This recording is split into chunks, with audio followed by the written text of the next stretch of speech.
Hi, everyone. Welcome to another edition of Spilling the Tea on GovCon. I'm Teresa Moon, Director of Market Strategy for Parabolis. We are the preeminent partnership for government contractors, providing holistic support that includes a line of credit to fund your growth. The purpose of this podcast is to assist small businesses with success in the federal marketplace by introducing them to industry experts and resources that they may not otherwise know about.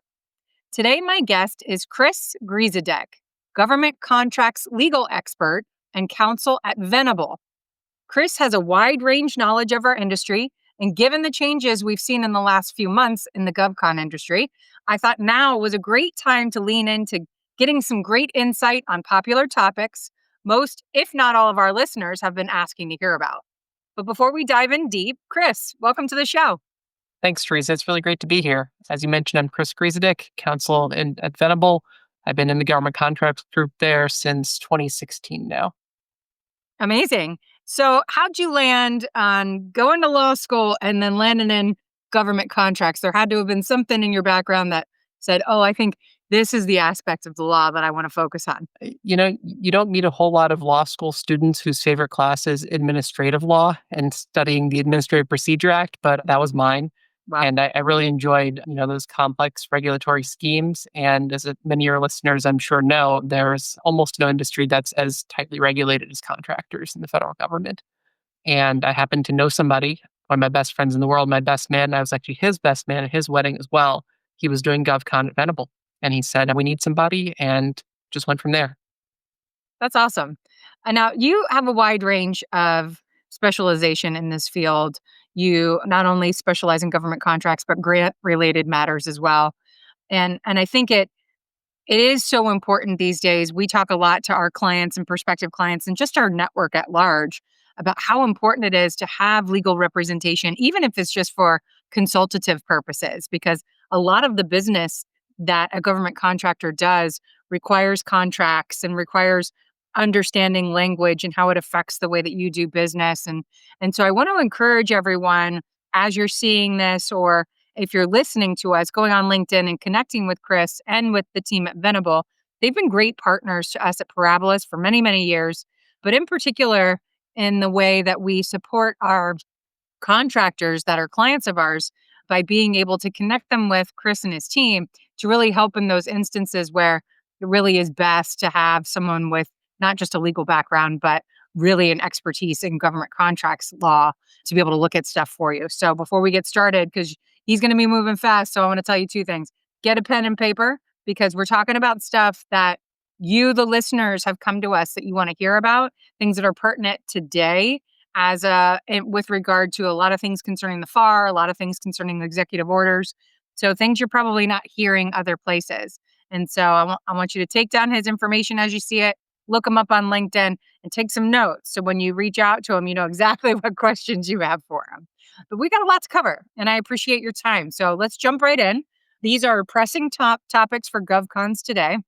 And we're going to start with contract terminations for the government's convenience with regard to a lot of different areas within that, but specifically starting with the standard to challenge on appeal. Yeah, this is a topic that has become infinitely more important under the new administration. We've seen a lot of terminations with the new environment with DOGE and a lot of questions arising as a result of that. But pretty much every federal contract has a clause in it permitting termination for the government's convenience. I always like to kind of remind people of the bleakness of T4Cs for contractors, because as Nash and Sabinic, the two preeminent GovCon scholars, have said, in no other area of contract law has one party been given such complete authority to escape from contractual obligations. And that's really pretty much how the clause works. The government gets to terminate the contract just because it thinks it's in its best interest to do so. Mm-hmm. And the net result is that typically that right is so broad that the contractor just gets to recover its costs incurred up to the point of the termination, any profit on that work that was done, and the cost of preparing their termination settlement proposal. And that's it. However, there are some circumstances where a contractor can get its anticipated lost profits for the period of time that it didn't get to perform. But to do that, you would have to demonstrate bad faith by the government or an abuse of discretion. And that standard on appeal is incredibly difficult to meet. Professor Ralph Nash, as quoted by the ASPCA, said it's almost impossible to prove bad faith. There are some cases saying that you have to show that the government has a specific intent to injure the contractor. Another term that comes up a lot of times is you need well nigh irrefragable proof, which has been equated to a clear and convincing standard. Mhm. So it's very hard to show that the government actually operated in bad faith. There are some things that have been taken to be examples of that, such as where the government terminates your contract because they never had any intent to let you perform from the very start. That's Mhm. a classic example. Or where the government from the start knew that they were just going to try to use your contract to get a better deal from someone else and then never let you perform. Right. Not saying those are the only examples, but it's a very hard standard to meet. I got to imagine. I mean, not only are you going up against, a David and Goliath type environment if you're challenging to something specific like this, but it seems like the rules are set up in their favor and you knew it when you were getting into it. So it's really hard to prove it otherwise. Yeah, no, that's exactly right. I mean, the right for the government to terminate actually pre-existed these clauses that are standard that everybody knows about now. It actually goes back to Civil War period and things like that. The idea being that when a period of conflict, armed conflict ends, the government should have to continue paying the contractor for services that aren't needed anymore. And now we have clauses that standardize that, and everybody's kind of on notice of it. Mhm. And so most of the litigation in this area really does relate to the termination settlement proposal and not trying to prove bad faith and get anticipated lost profit, but instead just trying to get paid out on a fair amount for what you actually performed up through the termination. Mhm. We're Uh, seeing that frequently now, so that's a great pivot into the next portion of this to discuss the considerations for termination settlement proposals. We're seeing it more frequently now with the rollout of spending cuts. And so, with every new administration, we see things like this. We're seeing a little bit more robust right now. So, how have you seen it with regard to this topic rolling out now for a lot of the contractors that might be listening today? Yeah, it's certainly been very common, and I think sometimes rushed, where there's an expectation to get your termination settlement proposal in very quickly. Now, one thing I like to remind people is that the T for C clauses actually differ depending on what particular contract you have. And one of the biggest divides is commercial type contracts under FAR Part 12 and non commercial contracts that are going to fall under FAR Part 49 for terminations.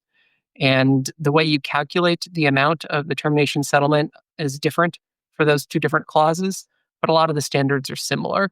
But one thing I think is fair to keep in mind overall in terms of the timing is that you want to get it in as soon as you can. That's what the FAR contemplates.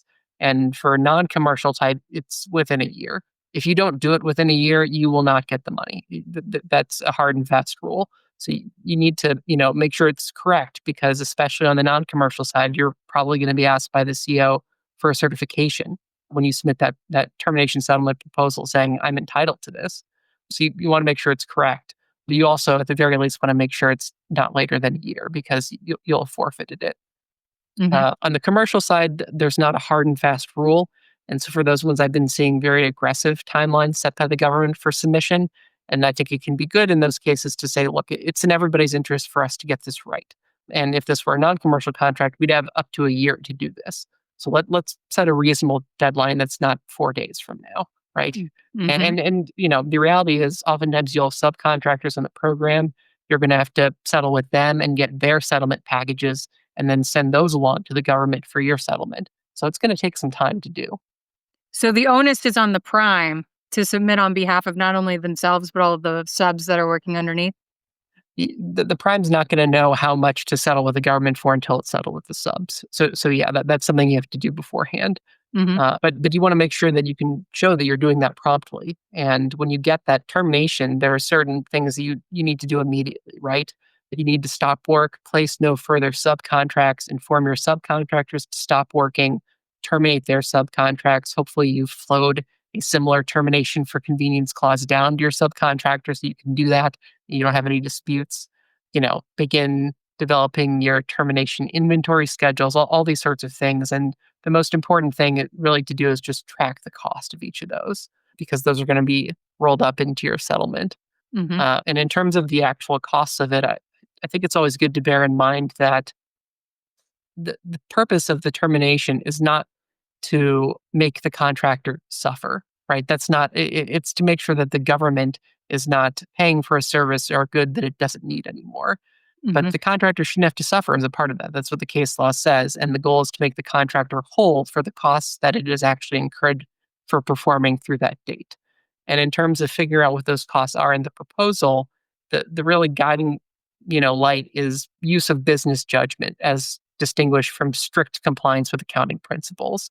The cost principles in FAR Part 31 are a guide, but really the goal is just to make sure that there's a fair allocation of funds to the contractor. Mhm.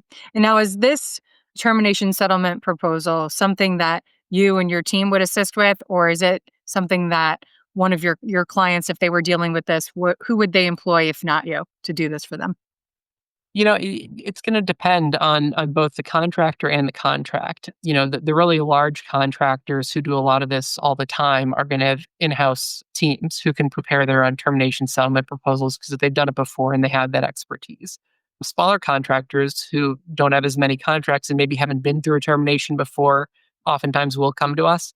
And I think that it's good to have a lawyer involved a lot of times, but sometimes even more than us, honestly, is a cost expert. Mhm. There are, government contract specialists in accounting who are going to be able to really make sure that the numbers are actually right. Because again, they need to be. And so Mhm. for something where it's, a cost type contract as opposed to fixed price and it's non-commercial as opposed to commercial, you're more likely going to be in that zone where things can be a little bit complicated and you might want to get a second look at it. Mhm. I mean, that all makes sense, which I think some of the people who are listening are probably looking for that type of advice. Good to know that cost accountants are good places and good references to use.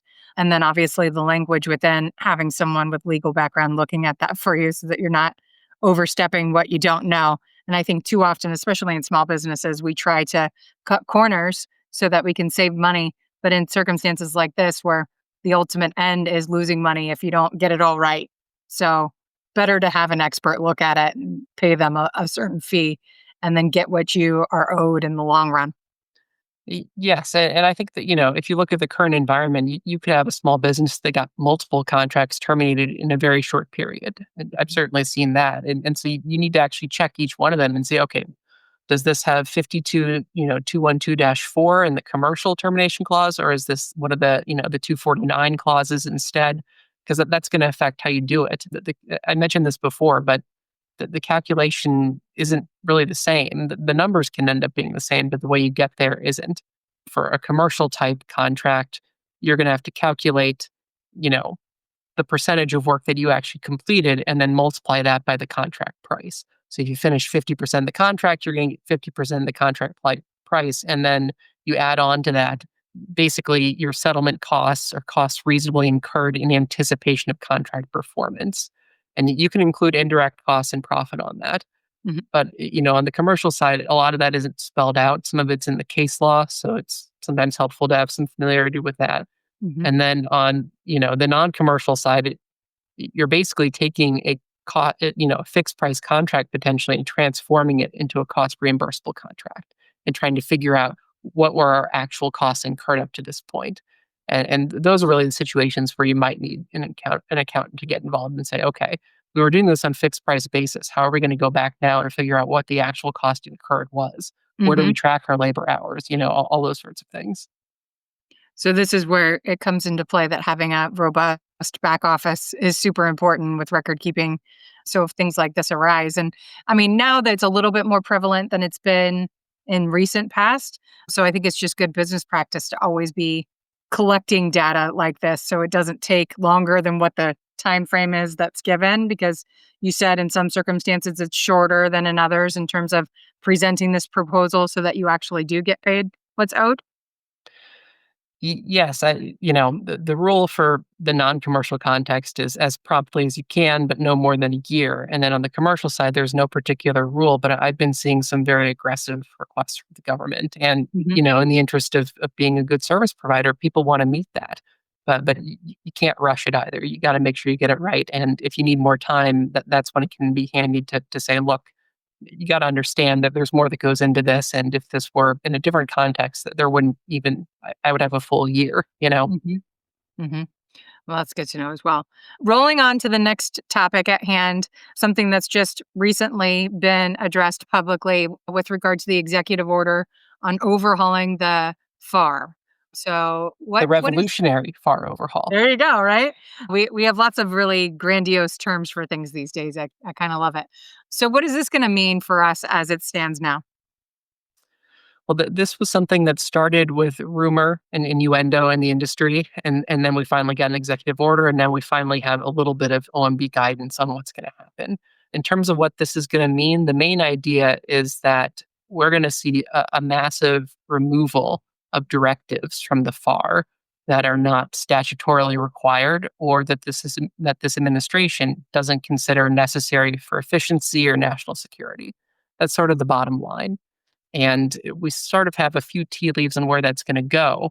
But in terms of the process, the way it's working out so far is that OFPP, which is, the Office of Federal Procurement within the OMB, the Office of Management and Budget, which answers directly to the White House, is sort of leading the charge here, but is working with the FAR Council, which is good because some of the initial rumors were that the FAR Council wasn't going to be involved at all.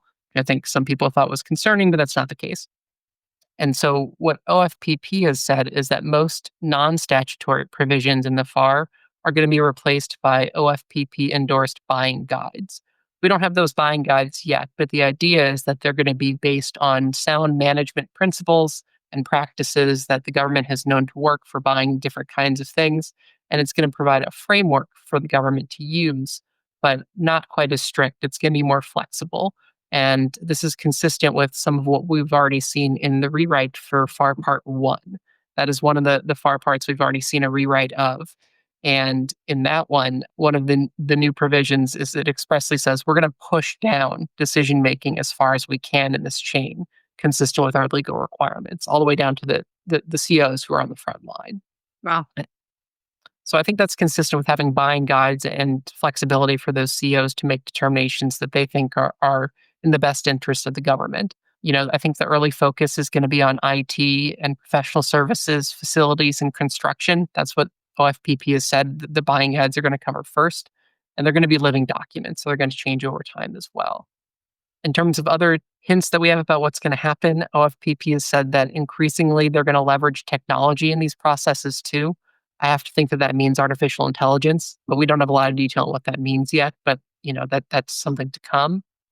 And in terms of how this is rolling out, OFPP and the FAR Council are going to have model FAR deviations that are basically rewrites of each part of the FAR that are going to be implemented by each agency within 30 days of that model rewrite coming out. Hmm. And And that's then, this month, right? yeah, that's already started. Yeah. The first model rewrites came out a few days ago on FAR Part 1 and FAR Part 34, which is major weapon systems, I believe. And FAR Part 1 is more about just like the FAR system as a whole. And Hmm. I have some thoughts on the changes, but we can get to that. But you're going to have this period of deviations being in place. And then eventually the FAR Council is going to use notice and comment rulemaking to formalize this whole thing. And OMB has already said that agencies must seek permission if their deviations are going to differ from the model ones that are coming out from OMB, unless it's something that's necessary for statutory compliance. And my thinking is that that's probably going to provide some needed uniformity to this. So we don't have a bunch of agencies just completely going all over the place. So I think that's probably a good idea. Consistent with the executive order, there's now going to be a 4-year automatic expiration for non-statutory directives in the FAR. So even these new things that we're seeing in these rewritten, deviated versions of the FAR, they're going to have a clock on them. Hmm. So they might not be alive 4 years from now. The FAR Council is going to have to affirmatively say that it still wants them. Yeah. And yeah, go ahead. No, I mean, I'm wondering, and I'd love your insight on it. I mean, there's good and bad that goes with everything, right? Because people complain for a million years about the bureaucracy that goes behind the whole process of procurement on the government side. It's a hurry up and wait mentality, right? And all of these new overhauling, if you will, and rewriting of things is going to make it so that the process is sped up a little bit and that it's looked at more frequently so that as changes are coming down, that it's being implemented more regularly as opposed to every 65 years or however long it's been since the last time they wrote something in. I imagine it's been an extremely long time. Of course, I'm just pulling numbers out of the air. But I'd love to know like how you see it in terms of the 4-year standard there with regard to looking back at it and seeing if what's going on is still needed to be implemented or if changes need to be made. It's certainly consistent with the administration's stated priority of ensuring that the FAR has statutory things in it, and then only the things that we actually think are necessary beyond that. Hmm. And it's a safeguard against regulatory creep, right? So I think that is good. Where the risk exists is certainty, right? Like if you can't rely on the government doing business the same way today and doing it that way 4 years from now as well, it makes planning harder, right? Yeah. Because people start relying on these non-statutory rules that the federal government comes out with in terms of how they anticipate business to go.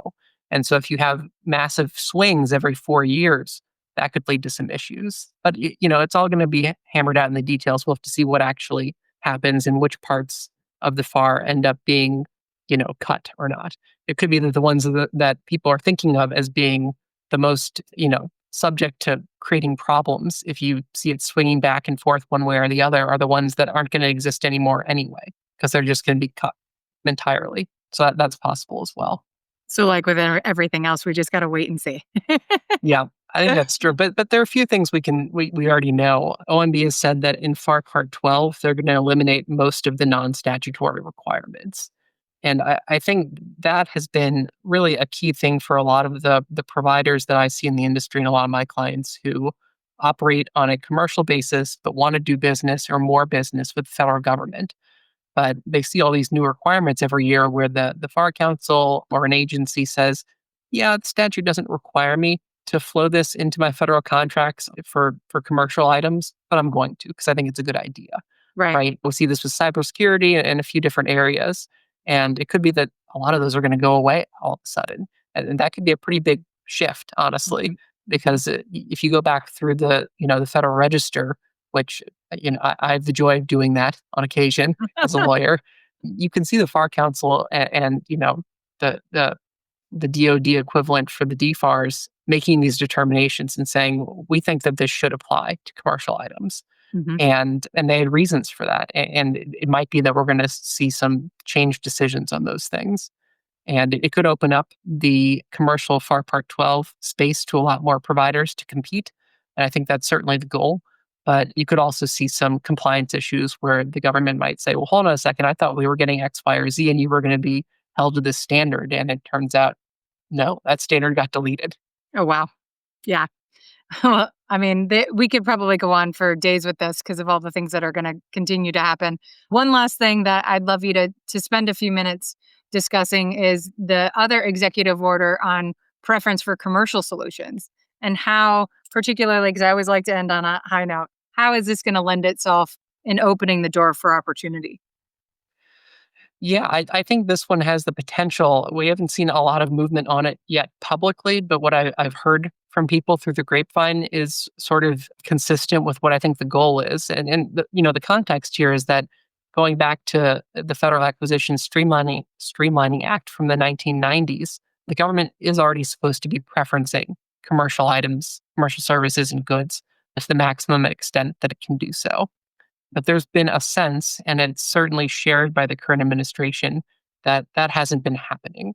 And that when the government is doing market research to determine whether or not they need a government specific solution or if it's already available in the private marketplace, that market research hasn't been diligent enough or the conclusions haven't been the correct ones. Hmm. And so the executive order is going to go through an initial phase where the government is going to do a new assessment of existing solicitations to see if they should be competed on that FAR Part 12 commercial item basis or not. And then moving forward, there's going to be more scrutiny from higher levels within the agency to ensure that that commercial items mandate is actually being enforced. So, if you are of the mindset that it wasn't being enforced enough before, that this is, very good news to your ears. And I think that it does have the potential to open up some solicitations that previously were not commercial and so had more requirements within them that pushed away providers who might have been interested to come to the table and consider, maybe I do want to work with the government, but maybe this is feasible for me in a way that it wasn't previously. And the one thing that we've seen so far that is related to this is the GSA released its One Gov strategy. I don't know if you've seen this yet or not. It doesn't have a whole lot of detail to it yet, but the basic idea is to make it easier for agencies to access IT tools with standardized terms and pricing. And it really emphasizes direct engagement with original equipment manufacturers as opposed to going through resellers.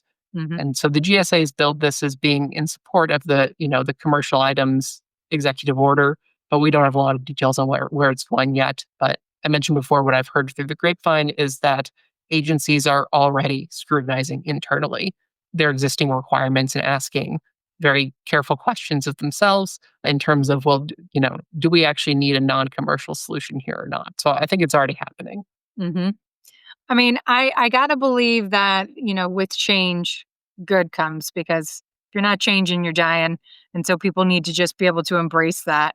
And I think looking at things, whether chaotic or not, for the opportunity that lies in the interim, I think from a security standpoint across the board, being able to bring in more commercial competition within the marketplace is going to allow us to be stronger in the long run, because people, like you said, who wouldn't have traditionally participated might look at it as a way to grow revenue by participating in the federal marketplace when they traditionally wouldn't have. So I see that as a good thing.